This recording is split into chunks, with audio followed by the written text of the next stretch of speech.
ছোট ভাই আস্তে আস্তে মা কিন্তু শুনে ফেলতে পারে, কারণ মা ভোরবেলা সজাগ হয়ে যায়। ছোট ভাইটা আমার কথা না শুনে শব্দ করে ফেলল, তারপর মা আমাদের দুজনকে একই রুমে। ভোর রাতে হঠাৎ ঘুম ভাঙা। বুঝতে পারলাম ভোর 4টা বাজে। আমার মেয়ে সালমা বলেছিল তাকে 5টার মধ্যে জিম ক্লাসে যেতে হবে, কিন্তু গভীর ঘুমে ডুবে যাওয়ায় দেরি হয়ে গেল। ভাবলাম সালমারা করবে, তাই হোল ঘর থেকে ডাকতে চেয়েও সরাসরি তার ঘরের দিকে গেলাম। মনে হল হয়তো সে নিজেই উঠে পড়েছে। ঘরের কাছে পৌঁছানোর পর দেখলাম দরজাটা খানিকটা খোলা, কেন জানি না। হঠাৎ আমার মনে হলো একটু সাবধান হওয়া উচিত। দরজার সামনে পৌঁছানোর আগে একটু থেমে গেলাম, তারপর ধীরে ধীরে পা বাড়িয়ে দরজার কাছে পৌঁছালাম। বাইরে থেকে দেখতে চেষ্টা করলাম। দরজা সামান্য ফাঁকা দিয়ে ঘরের ভিতরে চোখ রাখতেই এমন একটি দৃশ্য দেখলাম যে আমাকে হতবাক করে দিন। আমার পুরো শরীর ঠান্ডা হয়ে গেল। আমি দরজার পাশে থমকে দাঁড়িয়ে গেলাম। আমার মেয়ে সালমা বিছানায় ঘুমিয়েছিল, সে পাশ ফিরে শুয়েছিল, তবে তার শরীরে অর্ধেক ঘুরে যাওয়ায় সে কিছুটা অন্যদিকে ছিল। তার পরনে ছিল একটি লাল রঙের টি শার্ট এবং কালো জিন্স। আমি দেখলাম ঘুমের মধ্যে তার টি শার্ট কিছুটা উপরে উঠে গেছে। সে বিছানার এক কোণে শুয়েছিল, তার থেকে সামান্য দূরে, প্রায় 1.5 ফুট দূরে। আমার ছোট ছেলে রাসেল দাঁড়িয়েছিল। রাসেল এতটাই কাছে দাঁড়িয়েছিল যে সে সালমার দিকে এক দৃষ্টিতে তাকিয়েছিল, কিন্তু সে শুধু তাকিয়েছিল না, যেন কিছু করার চেষ্টা করছিল। আমি ভেতরে কি ঘটছে তা দেখেই বিষয় জেনে গেলাম। এই মুহূর্তে আমার মনে হলো, হে ঈশ্বর, এখন কি করব? এই ছেলেটি এত সাহস পেয়েছে যে আমার উপস্থিতিতেও সালমার ঘরে ঢোকার সাহস দেখাচ্ছে। আমার মনের মধ্যে আতঙ্ক কাজ করছি। রাসেল যে আমার 18 বছরের ছেলে, সে কেন সলোমন যে তার 25 বছরের বড় বোন, তার প্রতি এমন আচরণ করছে? তার সাহস যে দিনে দিনে বেড়েই চলেছে।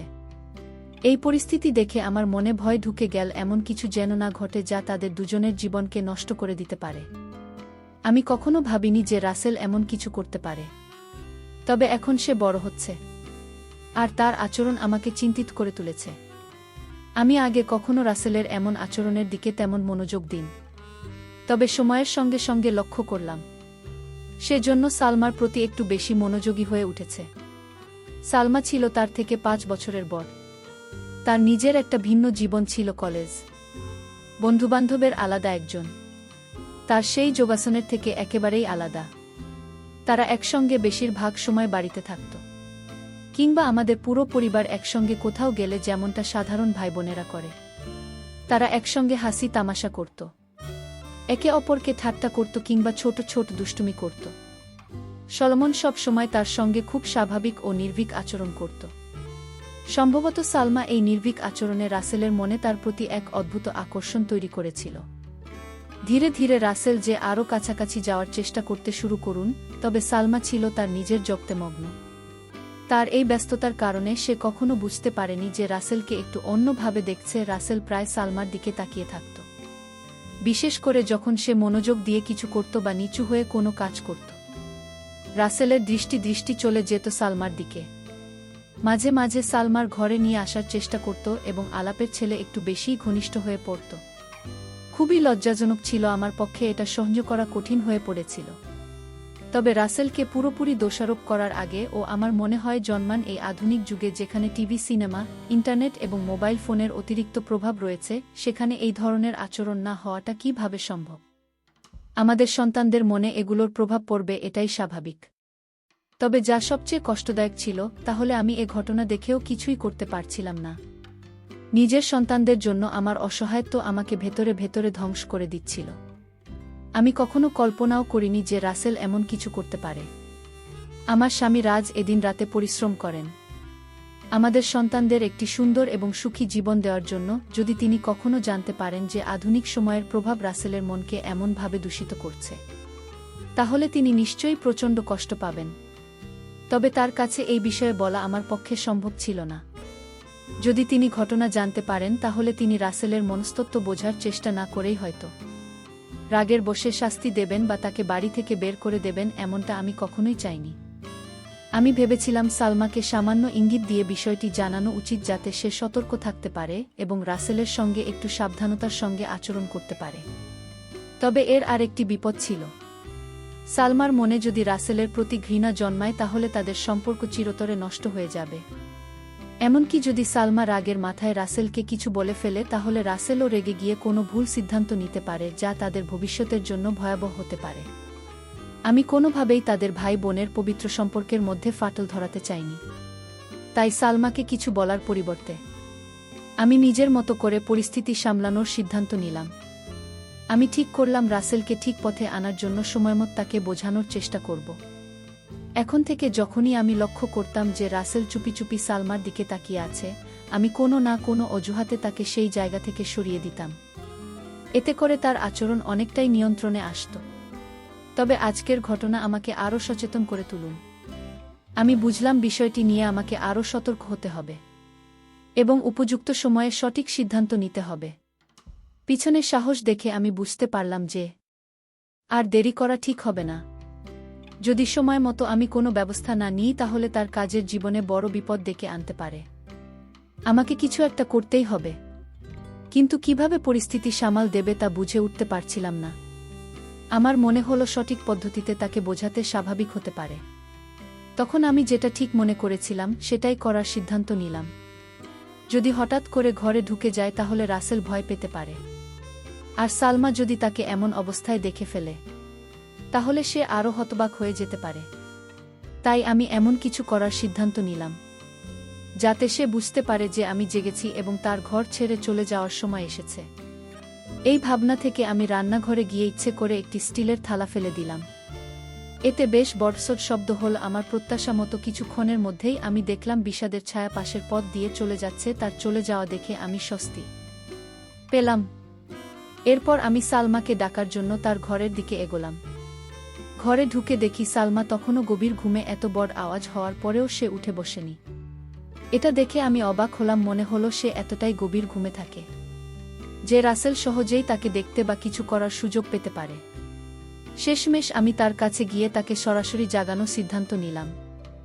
আমি সালমাকে ডেকে জানালাম। সে ঘুম থেকে উঠে আমার দিকে রাগের দৃষ্টিতে তাকাল এবং দেরি হওয়ার জন্য আমাকে দোষ দিন। এরপর সে দ্রুত বাথরুমে ঢুকে গেল। আমি আবার আমার কাজে মন দিলাম। কিছুক্ষণ পরে দেখলাম রাসেল আবার ঘরের দিকে যাচ্ছে। আমি ভাবলাম হয়তো সালমা তখনও প্রস্তুতি নিচ্ছে। তাই আমি রাসেলকে থামানোর জন্য ইচ্ছে করে একটু শব্দ করলাম। শব্দ শুনে রাসেল বুঝতে পারব যে আমি তার দিকে আসছে। সে আমার দিকে তাকাল, কিন্তু লজ্জায় তার চোখ নিচের দিকে ঝুঁকে গেল। এরপর সে দ্রুত তার ঘরে চলে গেল। আমি অপেক্ষা করতে লাগলাম। সালমার বাইরে আসার কিছুক্ষণ পর সালমা পুরোপুরি প্রস্তুত হয়ে বাইরে এল এবং আমাকে বিদায় জানিয়ে চলে গেল। তখন আমি রাসেলকে থেকে এর দিকে নিয়ে আসতে চাইলাম, কিন্তু সে কোনো সাড়া দিল না। তখন আমি তার ঘরের দিকে গেলাম এবং দেখলাম সে ঘরে নেই। এরপর শুনতে পেলাম সে বাথরুমে আছে। আমি দরজার কাছে গিয়ে তার আওয়াজ শুনলাম, কিন্তু তাকে বিরক্ত না করে আবার হলে ফিরে এলাম। কিছুক্ষণ পর রাসেল বাইরে এল এবং বলল, মা, তুমি আমাকে ডেকেছিলে? আমি তাকে বললাম, হ্যাঁ। এখানে বসো, তোমার সঙ্গে কিছু কথা বলার আছে। আমার কণ্ঠে সুর শুনে রাসেল বুঝতে পারল আমি গুরুতর কিছু বলতে যাচ্ছি। সে কিছুটা অস্থির হয়ে ধীরে ধীরে আমার কাছে এসে বসল। আমি শান্তভাবে কথা শুরু করলাম, কিন্তু অল্প সময়ের মধ্যেই তাকে ভর্ৎসনা করতে শুরু করলাম। আমি সালমার ঘরে তার গোপনীয়তায় হস্তক্ষেপ করার বিষয়ে সরাসরি কিছু বলেননি, তবে ইঙ্গিত করলাম। আমি তাকে বোঝালাম যে আমি তার এমন আচরণ আগেও লক্ষ্য করেছি। রাসেল দ্রুত বুঝতে পারে যে তার কাজ আমার চোখে ধরা পড়েছে। ভয়ে তার মুখ শুকিয়ে গেল। আমি আরও কড়া সুরে বললাম, যদি সে আবার এমন কিছু করে, আমি তার বাবাকে সব বলে দেব। এই কথা শুনে রাসেল কেঁদে ফেলে বলল, মা, প্লিজ এমন কিছু করো না, আমাকে মাফ করে দাও। সে বারবার আমার কাছে ক্ষমা চাইতে লাগে এবং প্রতিশ্রুতি দিল যে সে আর কখনো এমন কিছু করবে না। সে আমার পা ধরে বলতে লাগল, আর কখনো এমন হবে না, একবার আমাকে সুযোগ দাও। আমি তার আচরণ দেখে বুঝলাম সে তার ভুল বুঝতে পেরেছে। আমি তাকে শান্তভাবে বুঝলাম সে যা করেছিল তা কতটা ভুল এবং এর ফল কতটা ভয়াবহ হতে পারত। আর যদি কেউ জানতে পারে তাহলে কতটা অসম্মান হবে। শেষমেশ আমি তাকে এই প্রতিশ্রুতি দিতে বাধ্য করলাম যে সে আর কখনো এমন কাজ করবে না। তারপর আমি তাকে আর বকাবকি করিনি। আমার মনে হলো সে বার বুঝতে পেরেছে এবং এমন কিছু আর করবে না। এরপর সে পুরোপুরি শান্ত হয়ে গেল এবং আমি তাকে আর কখনো সালমাকে দেখতে দেখিনি। এতে আমি নিশ্চিত হলাম যে সে তার ভুল বুঝতে পেরেছে এবং নিজেকে সংশোধন করেছে। এরপর প্রায় 1 মাস আমি তার থেকে একটু দূরত্ব বজায় রাখলাম এবং খুব কম কথা বললাম, যাতে সে বুঝতে পারে যে সে যা করেছিল তা ভুল ছিল। ধীরে ধীরে সব কিছু স্বাভাবিক হয়ে গেল। আমরা আবার আগের মতো হাসি মুখের সঙ্গে কথা বলা শুরু করলাম। সবকিছু আগের মতোই সুন্দরভাবে চলতে লাগল। কিন্তু একদিন আমি তাকে আবার সালমাকে দেখতে ধরে ফেললাম। যদিও সে বেশ সতর্ক ছিল, তবু আমি লক্ষ্য করলাম তখন আবার আমার রাগ হতে শুরু করল। কিন্তু এবার আমি আগের মতো তাকে বকাঝকা করিনি, কারণ তার প্রতি আমার চিন্তা বাড়ছিল। সে আমাকে বলেছিল যে তার একটি প্রেমিকা আছে এবং সে তার বন্ধুদের সঙ্গে সময় কাটায়। তবু কেন সে সালমাকে এভাবে দেখার প্রয়োজন বোধ করি, তা আমার মাথায় আসছিল না। তখন আমি ঠিক করলাম এই বিষয়ে আমি আবার তার সঙ্গে কথা বলবো। 3 দিন পর দুপুরে আমরা দুজন বাড়িতে একা ছিলাম। সে তার ঘরে ছিল আর আমি আমার ঘরে বিশ্রাম নিচ্ছিলাম। আমি ভাবলাম এখন সময় এই বিষয়ে কথা বলার। আমি তার ঘরের দিকে গেলাম। দরজা বন্ধ ছিল। আমি দরজা খোলার চেষ্টা করলাম, কিন্তু সেটি ভিতর থেকে লক করা ছিল।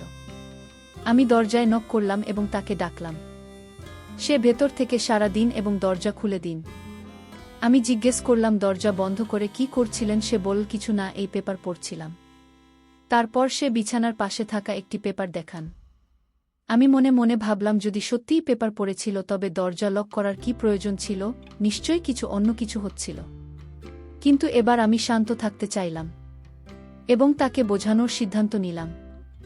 আমি সালমাকে নিয়ে কথা বলার জন্য এসেছিলাম, তাই অন্য কিছু না বলেই আমি তার বিছানার পাশে গিয়ে জিজ্ঞেস করলাম, কোনো পেপার পড়ছ? তারপর তার হাত থেকে পেপার ছিনিয়ে দেখতে শুরু করলাম। এটি তার কলেজের একটি বুলেটিন ছিল, যেখানে ছাত্রদের লেখা প্রবন্ধ, গল্প এবং কবিতা ছিল।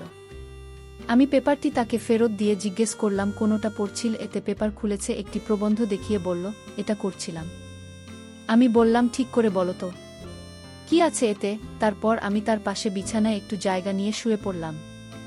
আমার ছেলে বিছানায় চিৎ হয়ে শুয়েছিল আর আমি তার পাশে শুয়ে থাকে সেই প্রবন্ধটি দেখতে লাগলাম। আমরা একসঙ্গে এই প্রবন্ধটি পড়তে শুরু করলাম। রাসেল বলল, এতে আর কিছু করার নেই, তুমি কি করতে চাও? তারপর সে পেপারটি আমার হাতে দিয়ে বলল, আমি বিছানার কিনারায় শুয়ে বললাম, মনে হচ্ছে পড়তে পড়তে মনে হয় নিচে পড়ে যাব। এই কথা বলতে রাসেল তাড়াতাড়ি আমাকে ধরে ফেলার জন্য হাত বাড়ালো, কারণ আমি খাট থেকে পড়ে যাচ্ছিলাম। এরপর সে আমায় ধরে উপরে তুলুন। তার এই আচরণে আমার মধ্যে এক অদ্ভুত শিহরণ জেগে উঠল। রাসেল খুব বিব্রত দেখাচ্ছিল। সে মুখে বলল, মা। আমি হেসে বললাম, আরে কোনো ব্যাপার না, বরং তোমাকে ধন্যবাদ বলা উচিত। তুমি যদি আমাকে না ধরতে তাহলে আমি পড়ে যেতাম। আমার কথায় রাসেলও হেসে উঠল আর পরিবেশ হালকা হয়ে গেল। আমি তাকে বললাম, এবার এটা আমাকে পড়াশোনা ও ছোট অক্ষর আমার ভালো দেখায় না। রাসেল পেপার নিয়ে পড়া শুরু করল। সে আমাকে আরও কাছে টেনে নিয়ে প্রবন্ধটি পড়ে শোনালেও তারপর বলল, এখন বাকিটা তুমি পড়। আমি পেপারটি হাতে নিয়ে পরের পৃষ্ঠা উল্টাতে শুরু করলাম। রাসেল আমার খাটে শুয়ে ছিল। একটি পৃষ্ঠা থেমে আমি মন দিয়ে পড়তে শুরু করলাম। কিছুক্ষণ পরে আমি একটু অস্বাভাবিকতা অনুভব করলাম।